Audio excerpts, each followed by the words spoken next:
part two for the open workshop. Over to you, Mike, is it?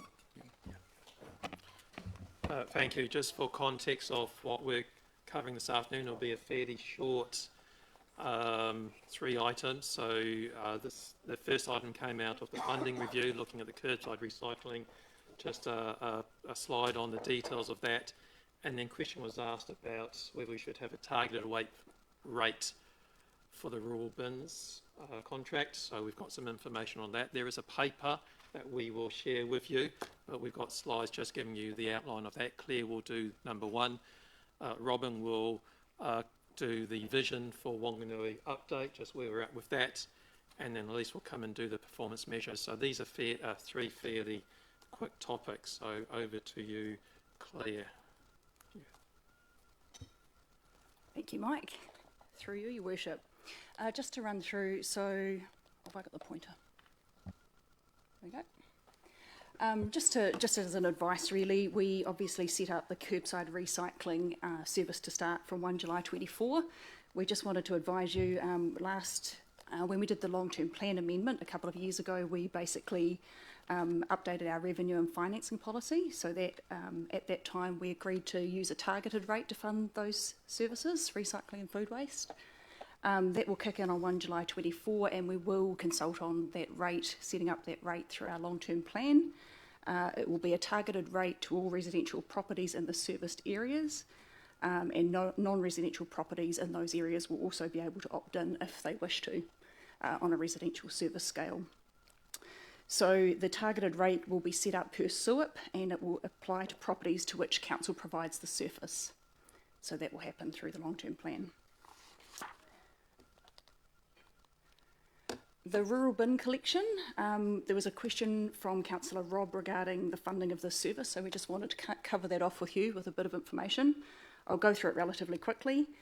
We have 13 rural bin sites. We have 7 up the Whanganui River Road and 6 in other outer rural locations around the district. The contract to service those sites is about $175,000 per annum. It covers a relatively small number of properties or SUIPs. Obviously, in that area, it's fairly remote in most of those areas.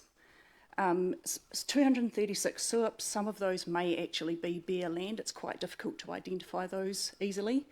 So even if we worked on the maximum of 236, if we looked at charging those properties, it would be somewhere in the order of $850 a property. If you take out the SUIPs that are bare land, you're looking even higher than that again. So if we just look at the 1013 analysis, which is the 5 factors we have to consider when we're looking at funding of any activity, community outcomes are the key things with the rural bin collection, are environmental protection, cleanliness and visual appearance of the district, and council steps in here because the market won't provide a service because it's just too far and not economic for them to do so. Who benefits? Those who use the rural bin service. Just to note that we can't actually stop people accessing them. They are publicly accessible, so anyone can actually use them, not just the people in those particular areas.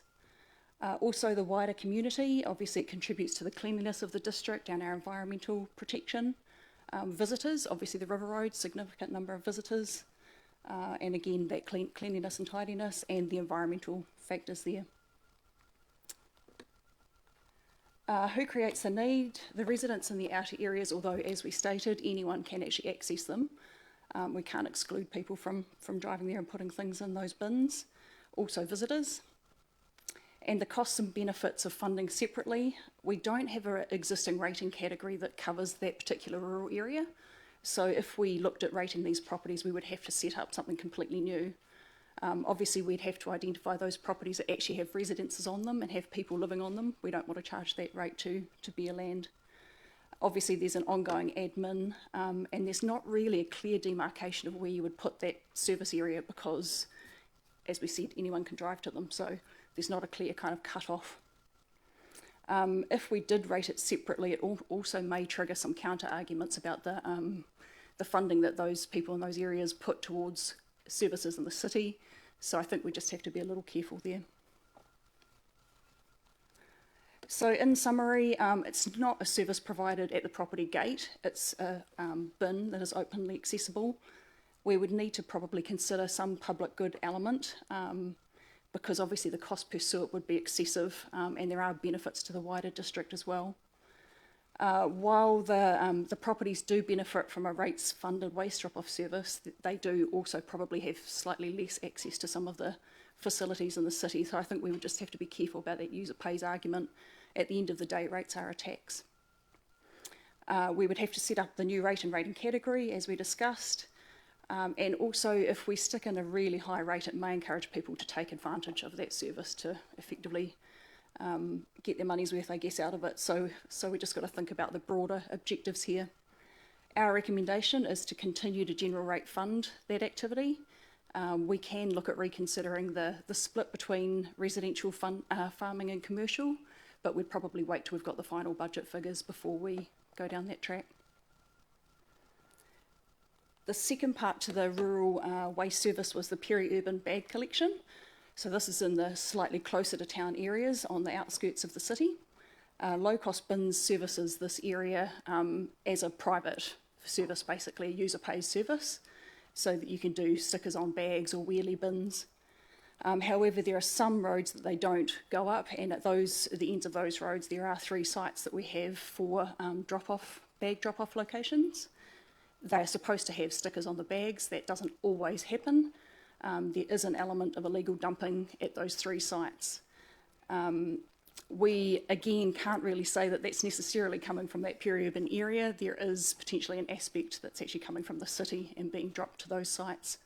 And so the only cost that council funds in this area is the illegal waste portion. The rest of the service is user pays.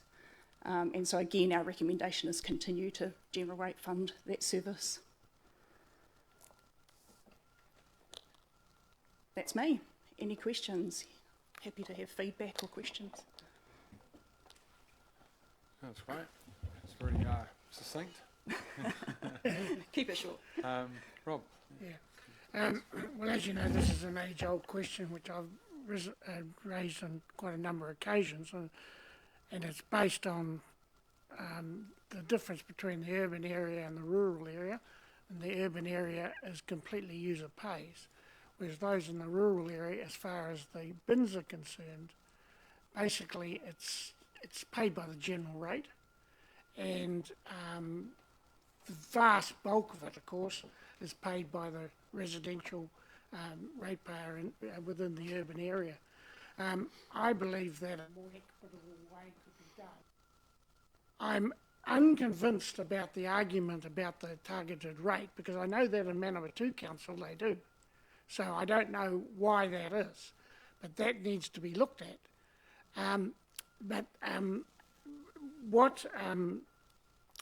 What could possibly happen is that there could be a degree of public good here. As you mentioned, there's people go out from the urban area and use these bins, and that can be allowed for.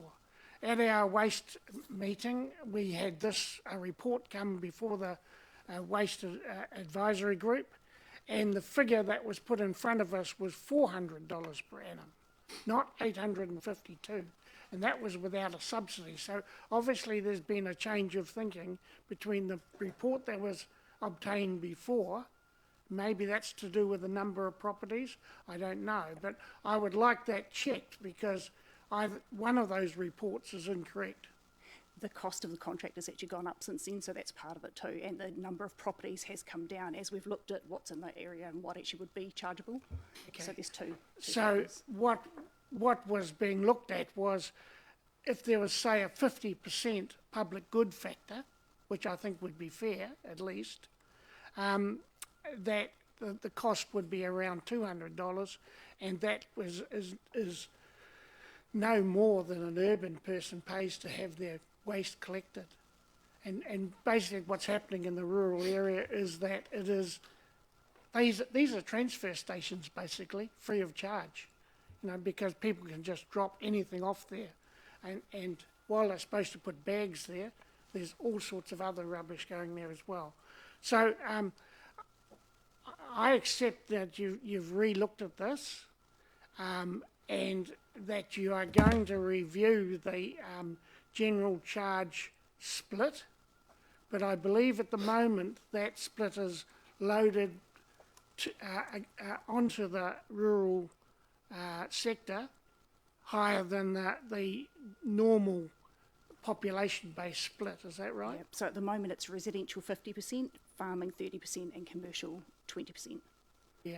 Noting that residential doesn't necessarily mean urban. So there are properties, small properties in the outskirts who are residential. Yeah. Just in context with that, so the other general rates for the farming ratepayer, their portion is 7.8%.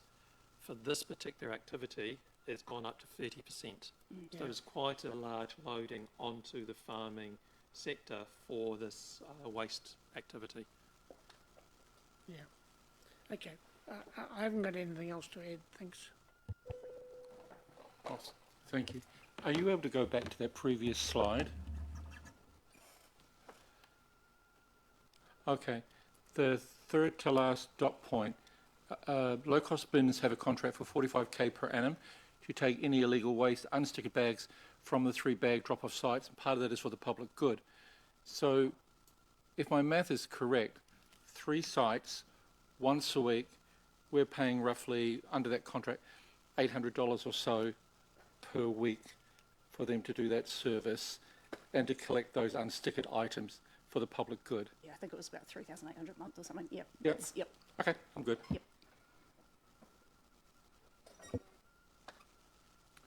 Okay. Great. Thank you very much. Yeah.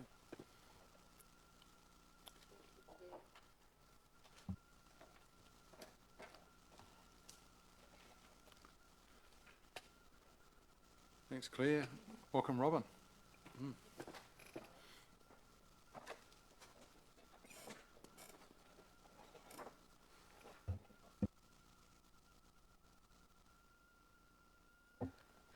Kia ora.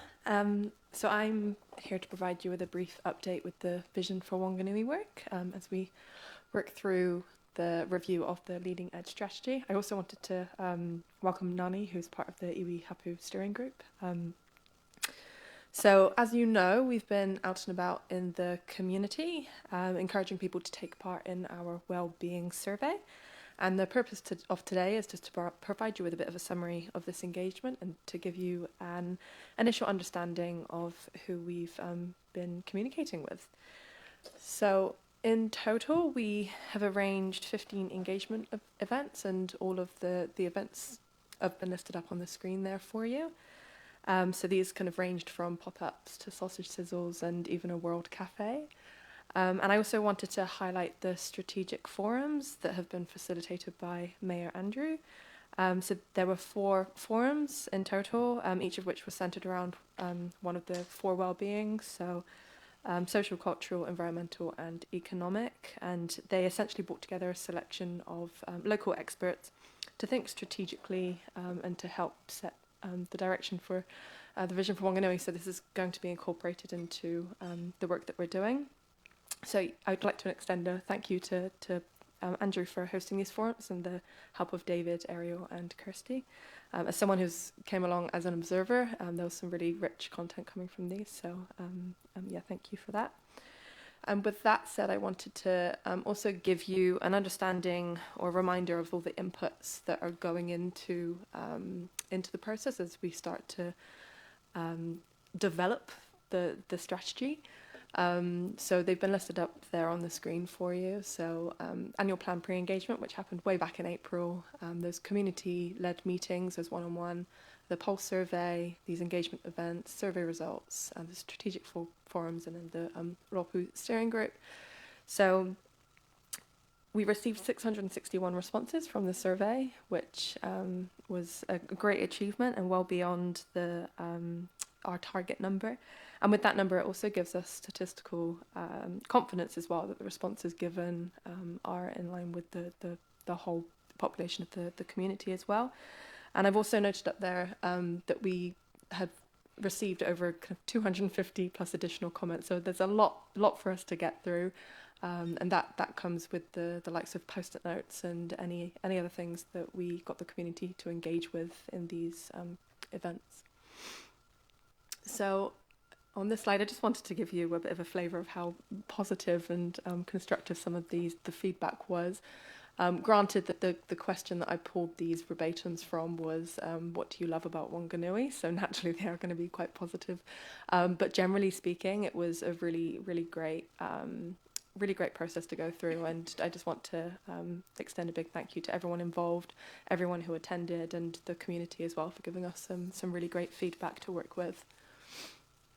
So we are currently in the midst of deep diving into all of this data. So I won't be going into any details today, but what I will do today is give you a bit of an understanding of the audience that we reached and just some basic insights that we've come across so far. So I'd mentioned before that we achieved 661 responses to the survey, and you'll notice that the majority of the respondents are female, and that is in line with what we generally see. Yeah, quite consistent with what we usually see. Looking at age, we managed to get a nice spread of responses across all age brackets, and we tend to find it quite difficult to reach those under 18 and 18 to 29, but we did really well this year to capture some more within those brackets, which is great. So for ethnicity, over 2/3 of responders were Pakeha. We had 15% respond that were Māori, and a further 7% who were Māori Pakeha. And comparing this to responses from previous engagements, this is actually double what we usually get in that bracket. So, and then based on information from the environmental scan, we know that 26% of our demographic are Māori. So to hit 22% of respondents as Māori is a really good achievement. And I'd like to give a credit to the Iwi Hapu steering group on that as well, who's really helped to push it out through their networks too. But to caveat that, we have fallen short with some of the other ethnicities, so Asian, Pacifica people. So I've grouped them up into the other category there at 15%, and there's definitely some work to do to ensure that we reach those in future, and we've already started conversations there. So on the right that you can see the areas in which our responders mostly lived in, so most reside in Whanganui East, followed by Gonville, Whanganui Central, and Aramoho.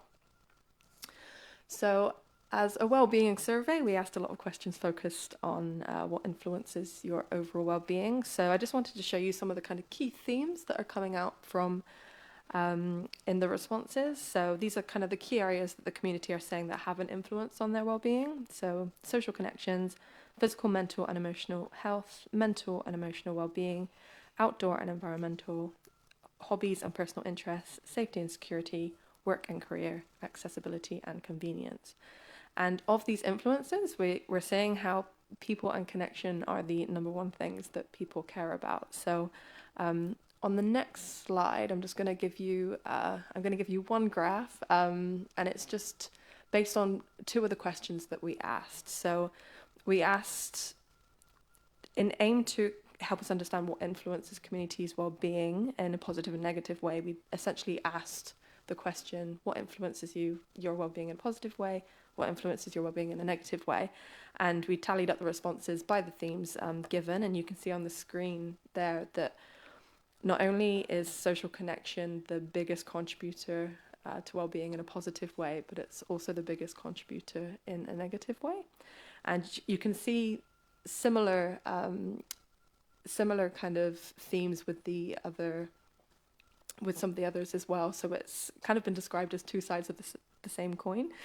So beyond social connection, other kind of key contributors are outdoor and environmental factors, physical, mental, and emotional well-being, and emotional health, and accessibility and convenience. So as I say, we are in the midst of the data still. I just wanted to give you a bit of a light touch of the kind of things that we're seeing so far, but we aim to come back to you at the end of November with a bit more of a comprehensive and cohesive package. So I just wanted to end on the next steps. So through November, obviously with aligning with the LTP process, we will release the survey results at the end of the month. And we're also working towards creating that first draft of the wellbeing framework to help inform the LTP. So they should come around the same time. And then in December, we'll continue the workshops and begin drafting the LTP supporting documents, which will take us into the new year, and keep continuing that work until we hit the audit date of February the 19th. So yeah, that's everything from me. I'm happy to take any questions.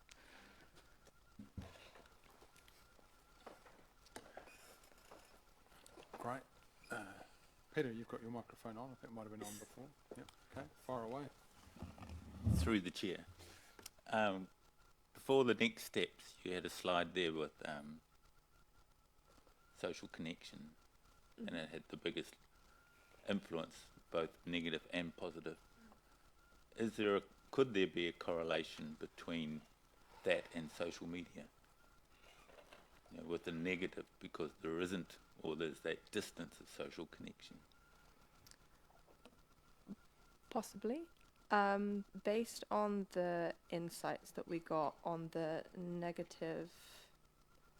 Oh, sorry, my laptop's decided to die on me. But possibly. A thought that's gone through my mind, negative-wise, has also been a bit of a backlog from COVID-19 as well, from a social connective perspective.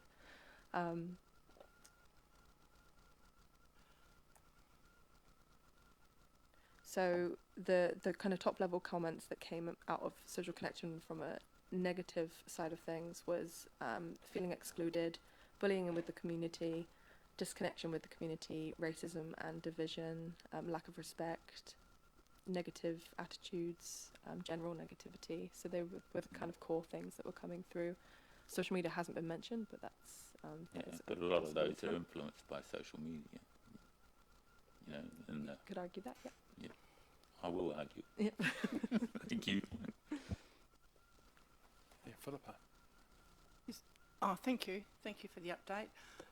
In regard to sport and recreation clubs in particular, how much engagement, I mean, I can see obviously the bike park and obviously people that might be involved in clubs have been in some places that you've had some forums, but in particular in regard to the strategic forums, how many sport and recreation organisations were invited to any of those in the end? Do you know? I wasn't involved in the creation of the organising of the strategic forum, so I'm afraid I can't answer that question I can for answer you. that. Well, I can't answer how many were invited, but I can say that one person was there, which was Pete from Cricket, Whanganui. So do we know? And others were invited. I just forget who it was to represent sport, but the idea was to have a high-level forum. We didn't want every sport genre to be there. We didn't want...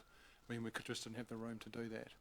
So we... Appreciate that, but on the other level, for example, I saw maybe like quite a few event managers in the community space or musicians or whatever were invited. Was it just Sport Whanganui invited? Or? I don't have the list in front of me. One mistake I made, personally, was I should have sent expressions of ideas to all of you to submit to me some names, and so I just didn't think of it. Oh, it did happen. It did happen. Yeah, and I did put some through. Okay, but, well, yeah, I know I asked for it to happen, but it obviously happened behind the scenes. But what's that? Right. Okay. Yeah. Yeah, I did respond and you did reply, but I guess I'm just.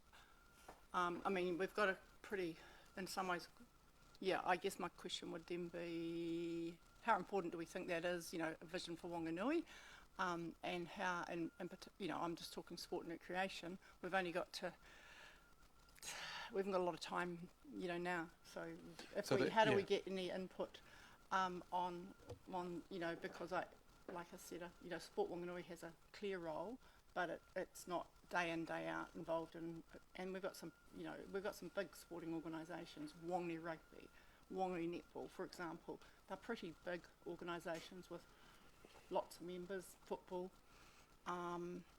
you know, hold a number of events, and I just would like to see, you know, you know, that's, I'm just raising that I don't think that you know, if we really want to get across Whanganui. No, I've got your message. So, yeah. So look, I can answer that one, given that I kind of it was a concept that I put put forward some time ago. But look, the first thing is these are strategic forums, and we wanted strategic thinkers there. We did invite a number of people who didn't turn up. I don't want to name names, but I don't think Sport Whanganui turned up. I don't think Bridget turned up from Whanganui Rugby. I think she was invited, and there were potentially others as well. But when we're talking about strategic thinkers, we're talking about people that can think. It's not necessarily about representation from an organisation. It's that plus the ability to think at a strategic level, and finding that type of person was quite challenging. But we also had limited numbers because we just didn't have the ability to have a full room. We didn't have the funds to do it. But also, my experience of doing this is that the less people you've got, the better. It provides a higher level conversation. Notwithstanding, we've got other mechanisms outside of these forums to provide input into the vision. It doesn't stop just from here. This was an idea I had. I put it forward that we've never done before, and there are other mechanisms to articulate what Whanganui looks like in the future. So I'm not saying it wasn't perfect, but it was at least something better than nothing.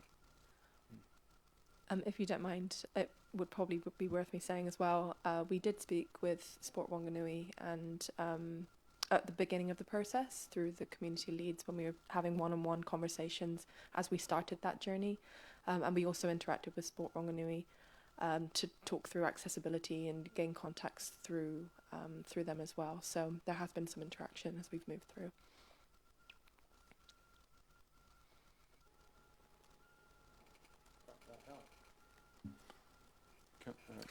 Yeah, thank you. Oh, I don't know if I've got anything to say or not, but look, we're going through a process, and we are doing them in really short time frames, really condensed, and we're trying to just get as much information as we can to help us with our decision making into LTP. And I understand our visioning work will continue. It's just not going to stop as at the end of this year. So there's a lot of groups weren't represented in the forums, and Andrew and I have talked about that, and he's always come back to that big thing of this is about looking at the four well-beings. It's not about subject matter, because I said, well, where's the farming group? Where's the young people group? That's not what those groups were. So I think that those sort of forums that Andrew is running will keep maturing. They're a lot of work for Andrew specifically and staff support, but I think there's some value coming out of it, and I think that'll just continue to gather strength and continue to feed in to what we're doing, because nothing ever stays the same. We're always, there's always some new project that pops up and think, oh my gosh, we need this now because we're growing. There's always something new, and you think, oh, we've done everything, and then now we need a hotel because we're growing. Now we need this because we're growing. So I'm fairly comfortable with where we're going, but well done. It is a lot of work. You guys are working really hard, and I really appreciate it. Thank you. Yeah, look, I'll pass back to you, Robin, but look, I don't want to sound defensive or anything like that. We can always do better with everything, right? But to Helen's point, where do we draw the line of who we invite and how we ask our community? And I think we saw a record number of people involved in inputting in the survey and so on. So I think that's great. We're engaging the community in different and new ways than we ever have before. We're trying to be open, trying to be transparent, trying to be accessible, and we can always learn. But I was very deliberate about not being specifically targeting a specific group. These were strategic discussions across the four well-beings, and without focusing on a particular group, because where do you draw the line? We could talk about older persons, those that are disabled, younger, the youth, the sporting community, the arts group specifically. But there are many, the multicultural group. So where do you draw the line? It's very hard. So either way, I think the level of discussion at a strategic level, this is strategic, not tactical. Tactical level is kind of medium, medium-high thinking. So I would say, you know, for example, from a sport perspective, it's the quality of our fields. That's not a strategic discussion, that's a tactical discussion. So anyway, so look, Robin, have you got anything else to add? No? Great. And I just want to say thank you for your input. And you've come in, what, 6 months ago, was it?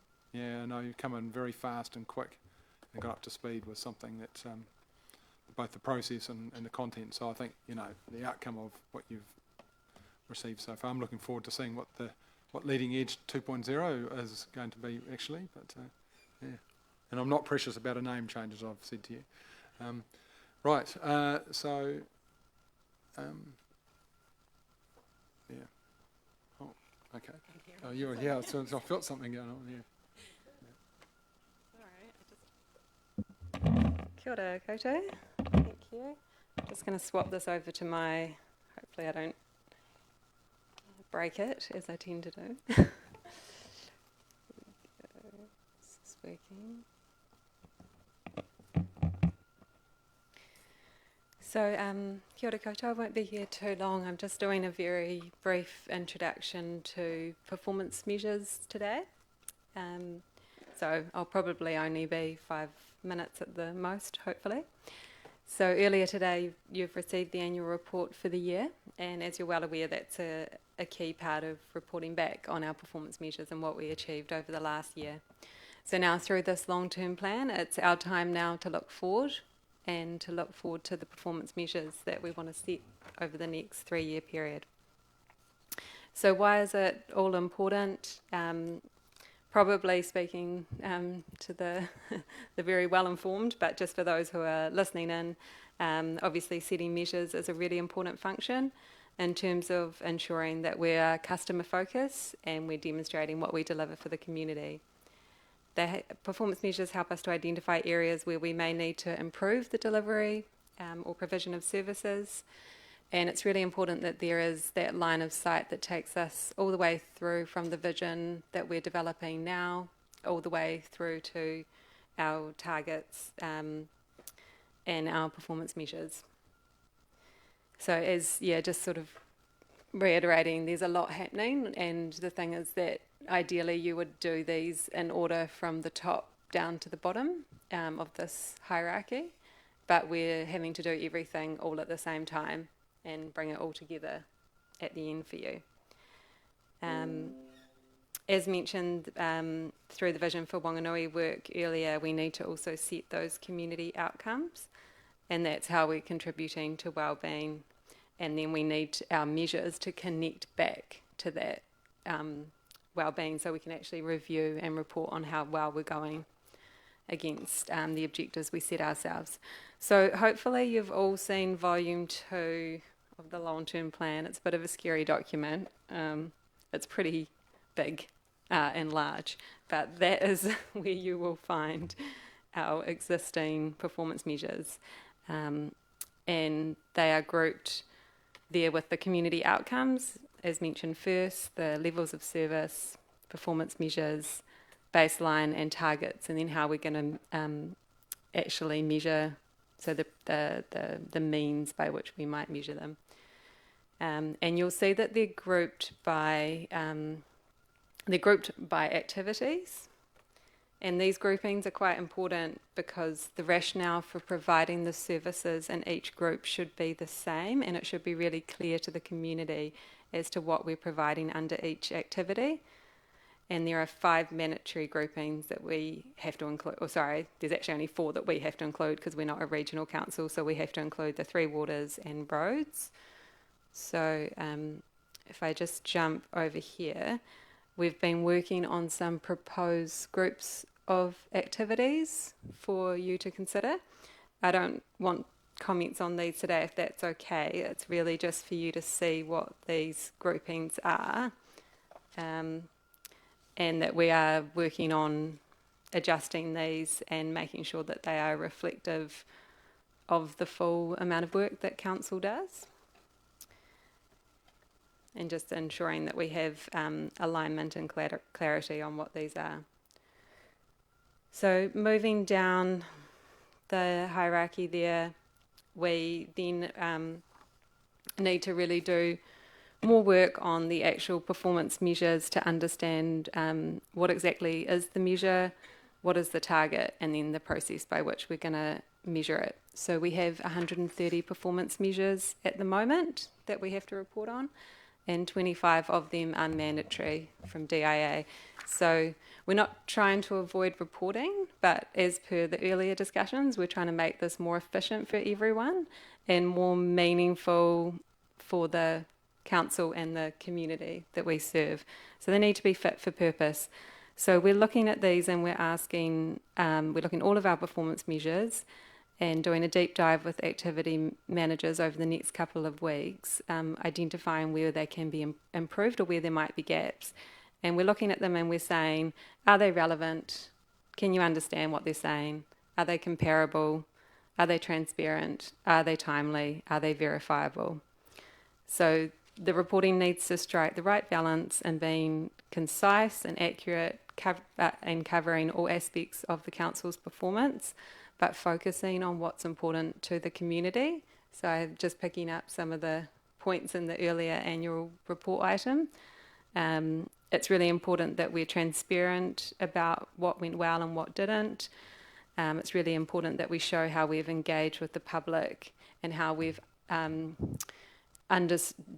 everything we can to understand what matters to them and what's most important to them. And that goes to the earlier item about Vision for Whanganui and why we've gone out and put in all our effort to reach as many people as possible, because it is a critical function of local government to engage with its community and understand what is important to them. So just to bring it all together, we'll be progressing all of this work and then we'll be marrying it up with the budget discussions and the level of service discussions that are happening throughout November and bringing it together. So hopefully we'll have a cohesive package in early December. So sorry, that was a very quick fire overview. I just wanted to give you a bit of a taster of the work that's underway and give you the reassurance that this is happening and we'll be bringing up a draft for discussion and review over the next month. So hopefully that was within my time slot. Happy to take questions. Otherwise we'll... Great. Nani, I'm conscious that you've been sitting there quietly taking it all in, and I'm just wondering if you've got any observations or thoughts. Just reflecting on what Councillor was saying about the sport, talking about the sports sector, there has, what I've witnessed myself, is a lot of the community engagement has captured comments in regards to sports, and more people are asking for more fun things to do, more things for youth. They're asking about rugby, they're asking about netball.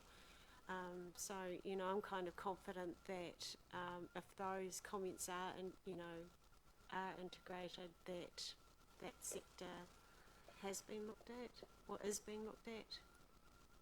Yeah, great. Yeah, that's probably about it. But enjoying the journey. Yeah. Okay. Can I just ask? So I'll ask you another question. So, that's my comment about sport, but a whole lot of different subjects. What's actually happening is the strategic forums are just one mechanism to gather feedback, and if you put it all together, I think, are getting a really rich set of data and feedback from across the community about all sorts of different things. So no, that's good. Can I ask you how you're feeling from your perspective of this whole vision process is going? Well, Try to put you on the spot. We're grateful to be involved, and I feel like it's going. We're tracking fine. Sometimes I think that we could be going a little bit faster, but I understand that there's capacity issues within the council staff themselves, and they're very busy trying to find solutions to save the whole world, which is pretty impossible. But it's going okay. Any specific questions? No, just you're sitting there quietly, and I wanted you to have a voice. That's all. Thank you, Yeah. thank you. All right. Yeah, cool. Awesome. Helen? Yeah, thank you. The performance measures you've talked about, I think that drilling right down, they also go to, you know, the sort of question that comes up in the community survey, how do you rate the performance of the mayor and councillors? That's the sort of question too you're talking about, right? And one of the things I've observed, you know, on questions like that, such as, you know, what do you think of the performance of mayor and councillors? Sort of the responses are only, you know, you rate them 1 to 5 or 1 to 10. But we actually have no idea why they've rated us whatever they rate. So it's like we look at it every year and we go, okay, it's either a degree that way or to the other way. And actually we can't do anything about it because actually we don't know the specifics of what their problem is. So those sort of questions I find hugely unhelpful. And we had the same, I think there was a question this year, it said, have you participated in an arts activity in the last 12 months? And, or it could have been a creative, you know, a creative activity, I don't know, I don't have the specifics of that question. It was quite a low number. And I thought, gosh, you know, in just about every family there's 1 or 2 members who either the kids are learning, you know, a musical instrument, even the recorder, or they've been to even a ballet show, or they've been to something. And I thought it was a particularly low number. And I'm wondering if our questions, so my point is really, the quality of the question is going to really elicit an answer. That is actually meaningful. And looking at those questions like the performance of the mayor and councillors, let's actually ask a different question or answer it in a way that we get open-ended. What is it? If we could elicit, what is it? You know, or just ask a different, I don't know, I'm not one of these people who can, I'm not a surveyor expert, but let's only ask the questions that actually give us an answer that we can actually do something about. That we can act on. Yeah, act on. Even if we've got less responses, at least we might have something meaningful. That's hard, I know. That's it? Yeah, no, go for it, yeah. So completely agree with that. That's part of the review because when we've been looking at the measures, we've found that some of the measures are fine. So some of the measures are relevant, understandable, comparable, etc. But then the question that we're asking is inappropriate to actually line up with that measure. So that's all part of this review. And there's 130 measures, so we'll be going through each one with a fine-tooth comb. Yeah. And less is more, but we need to make sure, as mentioned earlier, we need to make sure that we are still covering all key aspects of the council's performance and activities so that the public is aware of the breadth of what we're doing and that we're holding ourselves accountable for what we're delivering as well. So we're not just shortening it for the sake of shortening. Absolutely. Yeah. Yeah, thank you. I think it's just services and delivery, service levels. I'm thinking this is where we're talking, and you used actually, you know, activity and service review type of thing. I think you talked about, didn't write it down, but you talked about what you'll go through to check on those things, like, or whatever, and bring stuff back to us. I guess my question would just be, I see that as being a really key. That's an area I think we need to have, you know, I don't know how big the workshop is on it. I don't know how big or how small, but I think it's a really key workshop. And you know, that we really do, if we're going to try and, you know, we know what's in, we have an idea what, if we know what our rates were, we have an idea what's in front of us, we have the chief executive's work around, you know, finding some money, making some money, all the rest, I'll put it that way. But I guess I'm just reinforcing again, I think this is that an area that council needs to be, you know, quite involved in, and I guess that we want to really, there's going to be a few areas we need to do a big dive into and explore other ways that we can still provide really good service, but at, you know, yes, I'm talking operationally in some of our big activities. We can provide really good service, but we need to be as efficient as we can, and some best practice, what may be happening in some other areas. So I'm just want to get some confidence from you that it is that type of work is going to happen, or if it's not, why not? Is that, to be fair enough? I think David can talk to it, but definitely giving reassurance that's all part of this process. It's a critical part of the long-term plan. Do you want to talk to it, David? Look, just to say, as Elise has already said, yes, we're doing it.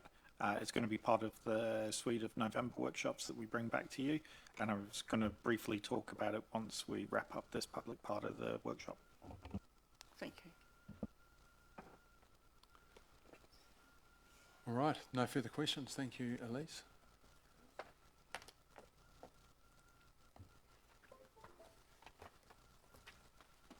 Next. Welcome back, Mike. So that finishes the public part of the meeting.